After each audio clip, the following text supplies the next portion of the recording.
नमस्कार, मैं डॉक्टर आशा हिंदी कक्षा में आपका हार्दिक स्वागत और अभिनंदन करती हूँ। आज हम व्याकरण का एक महत्वपूर्ण उपविषय लेकर आए हैं जिसका शीर्षक है दोहा और चौपाई छंद की पहचान। प्रारंभ से ही मनुष्य अपने मन के भावों को अभिव्यक्त करने के लिए दो शैलियों का प्रयोग करता है। कौन कौन सी हैं वो दो शैलियाँ? नंबर 1 पद्य, नंबर 2 गद्य। पद्य होता है छंदोबद्ध रचना और गद्य छंद मुक्त रचना। तो यहाँ पर दोहा चौपाई छंद की पहचान करने से पहले हमें छंद से परिचित होना पड़ेगा कि छंद किसे कहते हैं, छंद के अंग क्या होते हैं, छंद के मुख्य अंग कौन कौन से हैं। तो इन सब चीज़ों से पहले हम परिचित होते हैं। तो छंद की परिभाषा क्या लिखेंगे हम? वर्णों व मात्राओं के नियमों में बंधी हुई ध्वनियाँ जो लय उत्पन्न कर सकती हैं, उसी नियमबद्ध रचना को छंद कहते हैं। अब आसान शब्दों में हम इस परिभाषा को क्या कहेंगे? आसान शब्दों में हम कह सकते हैं छंद उस रचना का नाम है जिसमें वर्णों या मात्राओं की संख्या निश्चित होती है तथा यति, गति, क्रम आदि का जिसमें विशेष ध्यान रखा जाता है। तो समझ में आया बच्चों? छंद किसे कहते हैं? वर्णों व मात्राओं के नियमों में बंधी हुई रचना जो लय उत्पन्न कर सकती है उसे छंद कहते हैं। छंद के भेद देखते हैं। छंद के दो भेद होते हैं। नंबर 1 मात्रिक छंद, नंबर 2 वारणिक छंद। मात्रिक छंद क्या होते हैं? जिन छंदों में मात्राओं की संख्या के आधार पर पद रखे जाते हैं वे मात्रिक छंद कहलाते हैं, और जहाँ पर जिन छंदों में वर्णों की संख्या के आधार पर पद रखे जाते हैं वे वारणिक छंद कहलाते हैं। समझ में आया बच्चों कि जहाँ पर हम मात्राओं की गिनती करते हैं वो मात्रिक छंद, और जहाँ पर हम वर्णों की गिनती करते हैं वो क्या हुआ? वारणिक छंद। छंद की परिभाषा के बाद हम उसके मुख्य अंग देखते हैं। परिभाषा में हमने क्या जाना कि एक ऐसी रचना जिसमें वर्णों और मात्राओं की संख्या निश्चित होती है, लेकिन इसके साथ साथ हम किन किन चीज़ों का ध्यान रखेंगे जिसमें यति, गति और क्रम आदि भी विशेष रूप से प्रयोग किए जाते हैं। अब छंद के मुख्य अंगों पर देखिए। पहला हम क्या करेंगे? पाद, जिसे चरण या पद भी कहा जाता है। नंबर 2 है वर्ण या मात्रा विचार। नंबर 3 है गण विचार। नंबर 4 यति विचार। यहाँ पर हमने इसके मुख्य अंग लिए हैं। इसके और भी अंगों को शामिल किया जा सकता है, लेकिन आपके स्तर के अनुसार मुख्य रूप से हम इन्हीं पर ही चर्चा करेंगे। देखिए एक बार दोहराते हैं। छंद के मुख्य अंग हैं पाद, जिसे चरण या पद कहा जाता है। वर्ण या मात्रा विचार। वर्ण हुए, वर्ण में क्या चीज़ आ जाएंगी? स्वर और व्यंजन। और मात्रा स्वरों के लिए निर्धारित किए गए चिन्ह, जिसमें वर्ण या मात्रा विचार है। नंबर 3 गण विचार। नंबर 4 यति विचार। इन पर हम आगे विस्तार से चर्चा करेंगे। छंद का हमारा सबसे मुख्य अंग है चरण या पद। साधारण तौर पर हम यदि देखते हैं तो प्रत्येक पद्य के 4 भाग होते हैं और पद्य के प्रत्येक भाग को चरण या पाद कहते हैं। चरण 2 प्रकार के होते हैं। कौन कौन से? नंबर 1 समचरण, नंबर 2 विषम चरण। समचरण किसे कहेंगे? दूसरे और चौथे चरण को समचरण कहते हैं, पहले और तीसरे चरण को विषम चरण कहते हैं। जैसे इसको याद करने का क्या तरीका है आपको? सम और विषम कैसे याद करोगे आप? सम संख्याओं के बारे में जानकारी रखते हैं, विषम संख्याएं भी। सम संख्याएं कौन सी होती हैं? 2, 4, 6, 8, 10। विषम संख्याएं कौन सी होती हैं? 1, 3, 5, 7, 9। तो इसी प्रकार से यहाँ पर हम ये देखेंगे कि जो पद्य भाग होता है, जो पद्य होता है उसमें 4 भाग होते हैं और इसके 2 चरण होते हैं। कौन कौन से? पहला समचरण, दूसरा विषम चरण। समचरण हुआ दूसरा और चौथा चरण, विषम चरण हुआ पहला और तीसरा चरण। छंद का दूसरा अंग देखते हैं वर्ण या मात्रा विचार। किसी ध्वनि के उच्चारण में जो समय लगता है उसकी सबसे छोटी इकाई को मात्रा कहते हैं। वर्णों और मात्राओं का आधार ही स्वर है। जैसे हमने स्वरों की परिभाषा देखी है तो ह्रस्व स्वर और दीर्घ स्वर और क्या आता है? प्लुत स्वर। जिन वर्णों के उच्चारण में हमें किसी अन्य वर्ण की सहायता ना लेनी पड़े वो स्वर कहलाते हैं। इसके 3 भेद होते हैं। नंबर 1 ह्रस्व स्वर, नंबर 2 दीर्घ स्वर और नंबर 3 प्लुत स्वर। लेकिन जो प्लुत स्वर है उसमें 3 स्वरों का संयोग है, तो इसलिए हम छंद की पहचान करने के लिए यहाँ पर हम 2 ही स्वरों को देखेंगे। ह्रस्व अर्थात लघु वर्ण, नंबर 2 दीर्घ अर्थात गुरु वर्ण। लघु वर्ण क्या होते हैं? इनके उच्चारण में एक मात्रा का समय लगता है और लघु का चिन्ह कैसा होता है? खड़ी पाई के जैसा। इनकी गिनती 1 गिनी जाती है। और ये लघु वर्ण कौन कौन से होते हैं? अ, ई, उ और री। यहाँ पर एक बार देखिए शब्द के माध्यम से, एक उदाहरण के माध्यम से। जैसे कमल शब्द लिखा हमने, तो कमल शब्द में प्रत्येक व्यंजन के साथ स्वर अस्वर जुड़ा हुआ है, लेकिन यहाँ पर अ को हमने किस में माना था? लघु वर्ण में। और लघु की मात्रा कैसी है? खड़ी पाई, अर्थात यहाँ पर कितनी मात्राएं होगी? 3 मात्राएं। दूसरी तरफ देखिए दीर्घ या गुरु वर्ण, इनके उच्चारण में लघु वर्णों से 2 समय लगता है। और यहाँ पर चित्र में इसका चिन्ह देखिए, जिसकी संख्या 2 गिनी जाती है। ये संख्या में कुल 7 हैं। गुरु वर्ण कौन कौन से हैं? आ, ई, उ, ए, ओ, औ।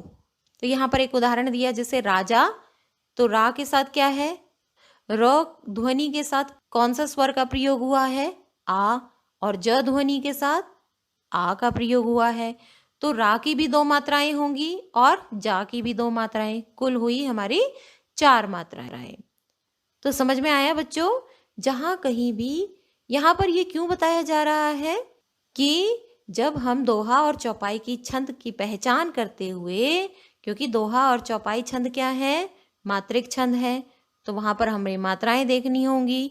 तो जहां पर अ, ई, उ और री आ जाएगा, वहां पर हम ह्रस्व स्वर लगाएंगे, वहां पर लघु वर्ण होंगे, वहां पर हम 1 मात्रा लगाएंगे।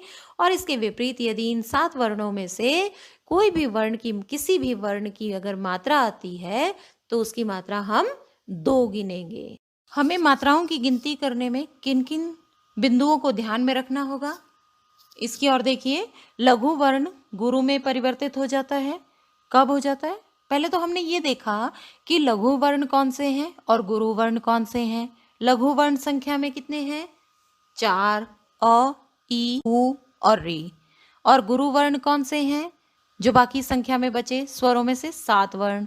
अब यदि लघु वर्ण आते हैं तो उनकी मात्राएं हम लगाएंगे 1, और गुरु वर्ण आते हैं तो उनकी मात्राएं लगाएंगे हम 2।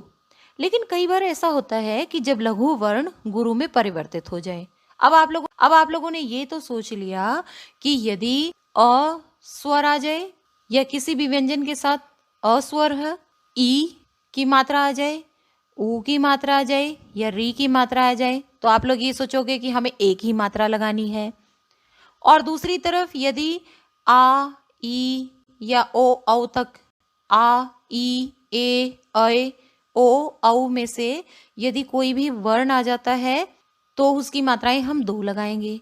लेकिन कई बार क्या होता है कि लघु वर्ण गुरु में परिवर्तित हो जाता है, तो उसके नियम कौन कौन से हैं? ध्यानपूर्वक सुनिए कि यदि कोई भी अनुस्वार युक्त लघु वर्ण आता है तो वो गुरु में परिवर्तित हो जाता है। जैसे क्या हुआ? अब यहाँ पर एक देखिए हिंदी, यदि हम इसको वर्ण विच्छेद करते हैं तो क्या आया? ह के साथ ई की मात्रा है, तो हुआ 1 मात्रा लगनी चाहिए। यहाँ पर ह्रस्व स्वर लघु वर्ण है, ह के साथ लघु वर्ण है, तो मात्रा नियमानुसार क्या होनी चाहिए? 1। लेकिन यहाँ पर अनुस्वार भी है, तो हम क्या लगाएंगे? यहाँ पर इसकी 2 मात्राएं लगाएंगे। और द के साथ दीर्घ वर्ण है, तो में कितनी मात्राएं हुई? 4। इसी प्रकार से संबंध में स के साथ तो अध्वनि है, लेकिन यहाँ पर कितनी मात्रा लगनी चाहिए? 1। लेकिन यहाँ पर स के साथ क्या है? अनुस्वार आ गया, तो यहाँ पर होगी 2 मात्राएं। तो कोई भी अनुस्वार युक्त लघु वर्ण गुरु में परिवर्तित हो जाता है। अगला बिंदु देखिए इसका ख। स्वर रहित व्यंजन से पहले वाला वर्ण यदि लघु हो तो वह गुरु बन जाता है। ध्यान दीजिए, स्वर रहित व्यंजन, तो यहाँ पे संबंध शब्द पर ध्यान दीजिए। स्वर रहित व्यंजन कौन सा है? म और न। यदि स्वर रहित व्यंजन से पहले वाला वर्ण लघु है तो वो गुरु बन जाएगा। अब स क्या है? लघु वर्ण है। और स्वर रहित व्यंजन म है। यहाँ पर आप एक चीज का ध्यान रखना कि जो स्वर रहित व्यंजन होता है उसकी स्वयं की कोई भी मात्रा नहीं लगती है, ना लघु न गुरु। लेकिन जो उससे पहले वाला जो वर्ण है, अगर वो लघु है तो वो गुरु में परिवर्तित हो जाएगा। इसी प्रकार से हिंदी हमने ऊपर देखा था शब्द को, अच्छा शब्द है तो अ में कितनी मात्राएं आनी चाहिए? मैंने आपको पहले भी बताया कितनी मात्राएं आनी चाहिए? 1। लेकिन यहाँ पर स्वर रहित व्यंजन च आ गया है। अब ये स्वर रहित व्यंजन च अ के साथ मिलकर दीर्घ बन जाएगा। समझ आया बच्चों? तो यहाँ पर अगर यहाँ पर अ स्वर अकेला होता तो एक मात्रा होती। यदि अ स्वर के बाद यदि स्वर सहित व्यंजन आता तब भी एक, लेकिन अ स्वर के बाद स्वर रहित व्यंजन है, मतलब स्वर के बिना व्यंजन है, तो वो पहले वाले वर्ण के साथ जुड़कर उस लघु वर्ण को दीर्घ में परिवर्तित कर देता है। अगला बिंदु है अनुस्वार युक्त लघु वर्ण भी गुरु माना जाता है। इसका अगला बिंदु देखिए, विसर्ग युक्त लघु वर्ण भी गुरु माना जाता है। जैसे यहाँ पर प्रातः है या अंततः है तो त क्या है? वैसे तो लघु वर्ण है, लेकिन यहाँ पर विसर्ग आ गया तो विसर्ग युक्त लघु वर्ण भी गुरु माना जाता है। तो प्रातः में प्रा पे भी 2 मात्राएं और तह पे भी 2 मात्राएं, तो प्रातः में कितनी मात्राएं हुई? 4 मात्राएं। अब इसका घ बिंदु देखिए, संयुक्त वर्ण से पूर्व लघु वर्ण भी गुरु बन जाता है। यहाँ पर कक्षा है तो क में भी 2 मात्राएं लगेंगी और क्ष में भी 2 मात्राएं लगेंगी। पत्र है, अब यहाँ पर पत्र है तो प में भी 2 मात्राएं लगेंगी और त्र में 1 मात्रा लगेगी। तो ऐसा क्यों आप लोगों ने सोचा? बिंदु से ही जुड़ा हुआ है। कैसे जुड़ा हुआ है? यहाँ पर हम क्ष जो संयुक्त वर्ण है वो किस किस के मेल से बना है? क और श के मेल से। क हुआ स्वर रहित और श हुआ स्वर सहित। अब ऊपर क्या बताया था मैंने?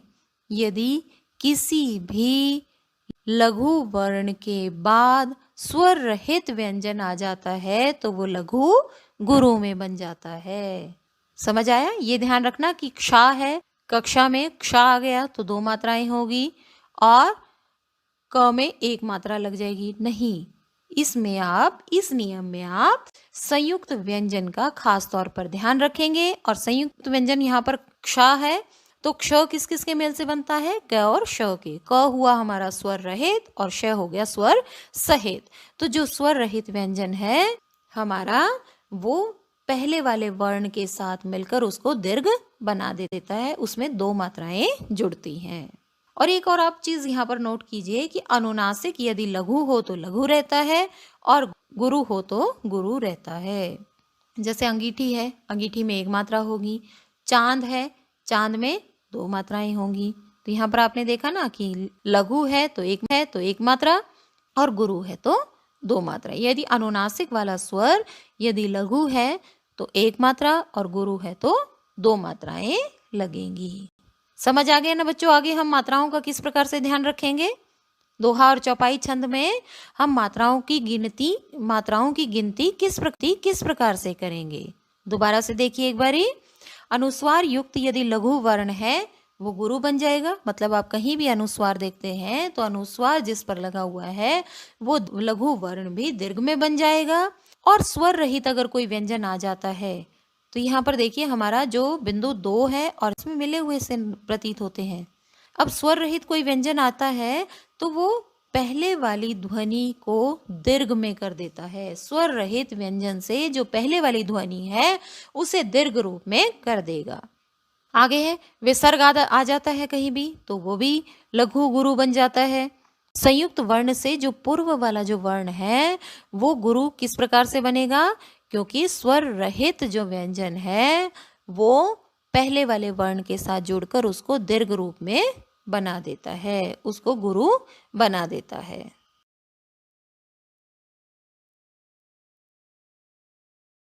आगे है हमारा छंद का चौथा अंग यति विचार। पदों को पढ़ते समय उसमें लय बनाए रखने के लिए, उसमें तारतम्यता बनाए रखने के लिए हमें कहीं कहीं पर विराम देना पड़ता है, कहीं कहीं पर रुकना पड़ता है, और इसी रुकने को ही हम यति विराम या विश्राम कहते हैं।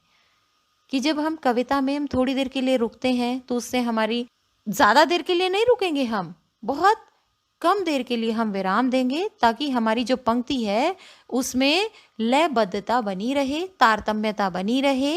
इसी को विराम जब हम देते हैं बीच में तो उसी को यति विचार कहा जाता है। छंद के भेद तो हमने जाने, कितने भेद हुए, मात्रिक और वारणिक। लेकिन छंद के उपभेद भी हम जान लेते हैं। उपभेद क्या हुए, 3 हैं। कौन कौन से? समछंद, अर्ध समछंद और विषम छंद। समछंद किसे कहेंगे? जिसके चारों चरणों में वर्णों या मात्राओं की संख्या एक समान हुई। मतलब किसी भी छंद में 4 पंक्तियां हैं और हर एक पंक्ति में यदि एक जैसे वर्ण हैं, एक जैसी मात्राएं हैं तो वो सम हुआ। और अर्ध सम, अर्ध मतलब क्या होता है? आधा। सम मतलब समान, जिसके पहले और तीसरे चरण और दूसरे एवं चौथे चरण में वर्णों या मात्राओं की संख्या समान हो। मतलब पहले तीसरे में एक जैसी और दूसरे और चौथे में एक जैसी। सम चरणों में अलग, विषम चरणों में अलग मात्राएं या वर्ण हो तो वो अर्ध सम छंद कहलाता है।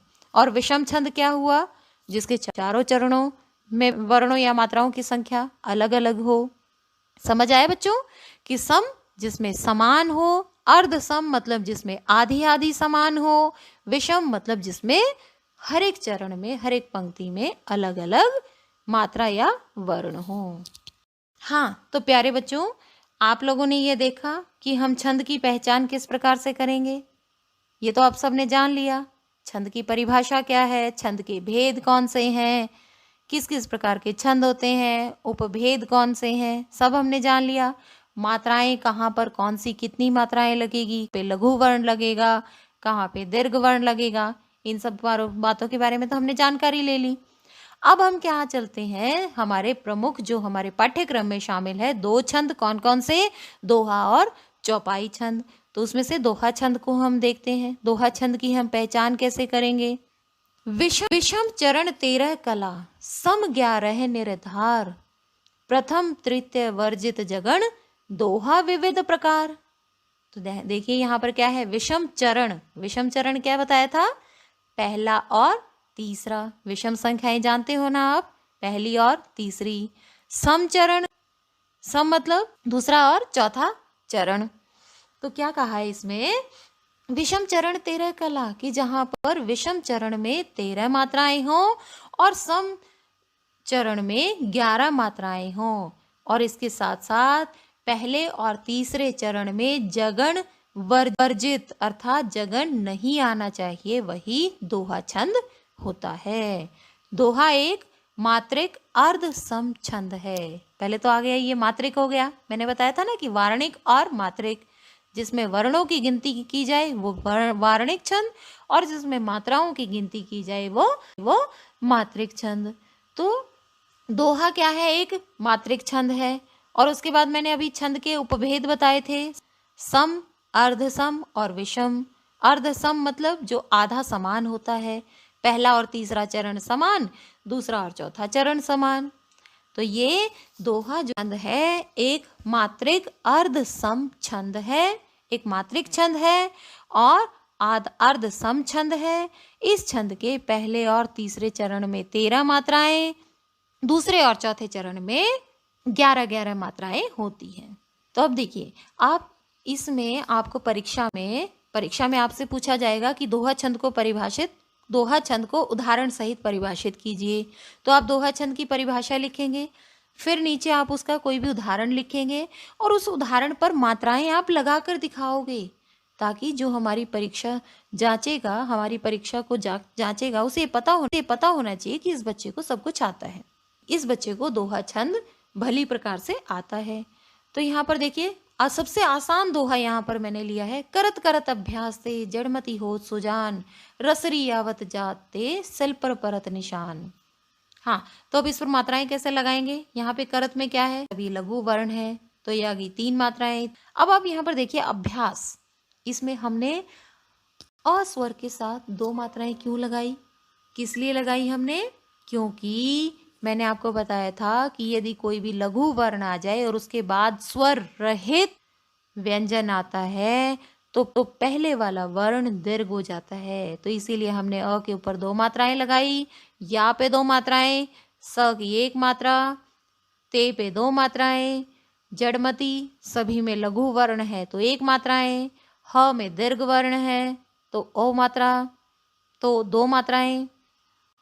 और इसी प्रकार से आप ये देखिए, इसमें जहाँ जहाँ भी आपको लघु वर्ण नजर आ रहा है वहाँ पर 1 मात्रा रखी गई है, और जहाँ जहाँ भी दीर्घ स्वर आ रहा है वहाँ पर 2 मात्राएं हैं। तो समझ आया प्यारे बच्चों, समझ आया ना अच्छे तरीके से।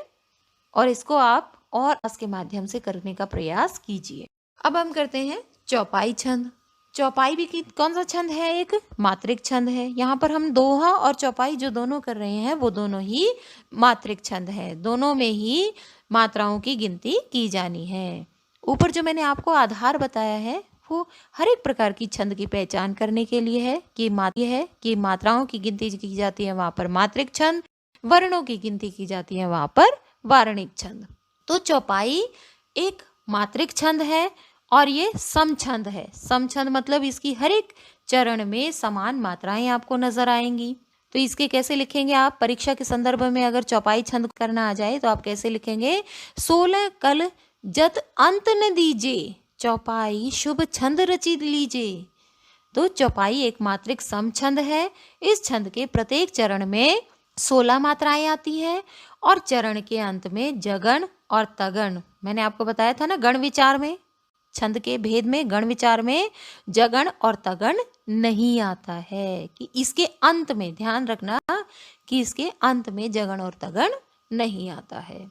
तो इसका एक सबसे आसान उदाहरण जो सब बच्चों को बहुत आसानी से याद हो जाता है, हनुमान चालीसा तो आप लोगों ने सुनी होगी, और हनुमान चालीसा में लय गीत के साथ अगर आप इसको याद करेंगे तो आपको याद करने में आसानी रहेगी और कहीं भी कोई भी मात्रा की आपकी गलती नहीं होगी। और परीक्षा में आपको अगर उदाहरण लिखना आ जाए, उदाहरण को मात्राओं के साथ चिन्हित करना आ जाए, तो आप बहुत जल्दी ही आपके ध्यान में आ जाएगा कि हाँ हर चालीसा की कौन सी पंक्ति थी और उसके चारों चरणों में किस प्रकार के शब्द थे। तो है जय हनुमान ज्ञान गुण सागर, जय कपीस तिहु लोक उजागर, राम दूत अतुलित बल धामा, अंजनी पुत्र पवन सुत नामा। तो यहाँ पर आप देखिए कि जहाँ जहाँ भी लघु वर्ण आ रहे हैं वहाँ पर 1 मात्राएं हैं, और जहाँ जहाँ दीर्घ स्वर आ रहे हैं वहाँ पर 2 मात्राएं लगाई गई हैं। जैसे तिहु में देखिए, जय कपीस तिहु लोक उजागर, तिहु में क्या है, 1 मात्रा लगाई गई है। और मैंने आपको क्या बताया था, यदि अनुनासिक आता है, लघु वर्ण है तो 1 मात्रा और दीर्घ वर्ण है तो 2 मात्राएं। इसकी अंतिम चरण में देखिए अंजनी, मैंने आपको बताया था ना कि अनुस्वार यदि आ जाता है तो वो लघु वर्ण दीर्घ में परिवर्तित हो जाता है, इसीलिए अंजनी में हमने दीर्घ स्वर ही लिया है। तो प्यारे बच्चों, यहीं पर हमारी दोहा और चौपाई छंद समाप्त होते हैं। दोहा और चौपाई छंद को यदि आप अभ्यास करेंगे, और किस प्रकार से करेंगे, हमने राम लक्ष्मण परशुराम संवाद पढ़ा है हमारे पाठ्यक्रम में, राम लक्ष्मण परशुराम संवाद है, तो उसमें चौपाइयों के बाद दोहा दिया गया है। तो आप उसमें अभ्यास करने का प्रयास कीजिए। जब भी आप राम लक्ष्मण परशुराम संवाद की व्याख्या करेंगे उससे पूर्व आप उसमें मात्राएं लगाकर देखेंगे, और मात्राओं के अभ्यास के माध्यम से ही आपको दोहा और चौपाई छंद बहुत अच्छे प्रकार से आ जाएगा। और यदि परीक्षा में आपको राम लक्ष्मण संवाद की चौपाई या दोहा याद ना हो तो भी हनुमान चालीसा की एक चौपाई याद कर लीजिए, आपकी परीक्षा में अच्छे अंक आएंगे। तो आप परीक्षा में आपका ये प्रश्न गलत हो ही नहीं सकता है। यहीं पर हमारी दोहा चौपाई छंद समाप्त हुए। आशा है आप सबको समझ में आ गए होंगे। धन्यवाद। देखते हैं कि परीक्षा के संदर्भ में हमसे किस प्रकार से प्रश्न पूछे जा सकते हैं और बोर्ड की परीक्षाओं में कैसे कैसे प्रश्न पूछे गए थे। आपसे प्रश्न पूछा जा सकता है कि छंद को परिभाषित कीजिए। तो इसमें आप छंद की परिभाषा लिखेंगे। क्या लिखेंगे आप परिभाषा इसकी? वर्णों या मात्राओं के नियमों में बंधी हुई ध्वनियां जो लय उत्पन्न कर सकती हैं, उसी नियमबद्ध रचना को ही छंद कहते हैं। अब दोहा छंद, जैसे मैंने आपको ये दोहा छंद शुरू करवाया था, उससे पहले मैंने बताया था आपको कि परीक्षा के संदर्भ में इस प्रकार से आ सकता है। दोहा छंद को सोधारण परिभाषित कीजिए। तो आप पहले दोहा छंद की परिभाषा लिखेंगे, फिर उसको उदाहरण लिखेंगे। और उदाहरण भी प्यारे बच्चों वही याद करना जो आपको अच्छे से याद हो सके। अलग अलग उदाहरणों के में आपको उलझकर नहीं रहना है। कोई भी एक उदाहरण आप अच्छे प्रकार से याद कर लीजिए ताकि उसे परीक्षा में आप लिख सके। और ये इससे आसान उदाहरण तो मुझे कोई नहीं लगता है। करत करत अभ्यास ते जड़मति होत सुजान, रसरी आवत जात के सिल पर परत निशान। मतलब अभ्यास करने से तो जड़मति होत सुजान, मतलब पत्थर भी जीवित हो जाता है। कि अभ्यास करने से तो पत्थर भी जीवित हो जाता है। जैसे कुएं में से पानी निकाला जाता है और उस पर जो रस्सी उस पत्थर पर बार बार रगड़ खाती है तो उस पत्थर पर भी निशान पड़ जाते हैं। तो इसी प्रकार से मैंने बताया ना आपको कि दोहा और चौपाई छंद का आप जितना अभ्यास करेंगे उतना ही ज़्यादा आप इसे और सीखते जाएंगे। आगे इसी प्रकार से चौपाई छंद को यदि परिभाषा सहित आ जाता है आपसे, तो आप चौपाई छंद की परिभाषा लिखेंगे और उसके बाद उसे उदाहरण सहित स्पष्ट करेंगे। मात्रिक छंद किसे कहते हैं? परिभाषा मैंने आपको बताई कि जिसमें मात्राओं की गिनती की जाती है उसे मात्रिक छंद। और यदि वार्णिक छंद पूछ लिया जाए आपसे परीक्षा में, तो वार्णिक छंद किसे कहते हैं? वर्णों की गिनती की जाए जहां पर वो वार्णिक कहलाता है। दोहा छंद में कितनी मात्राएं होती हैं? पहले और तीसरे चरण में 13 मात्राएं, दूसरे और चौथे चरण में 11 मात्राएं होती हैं।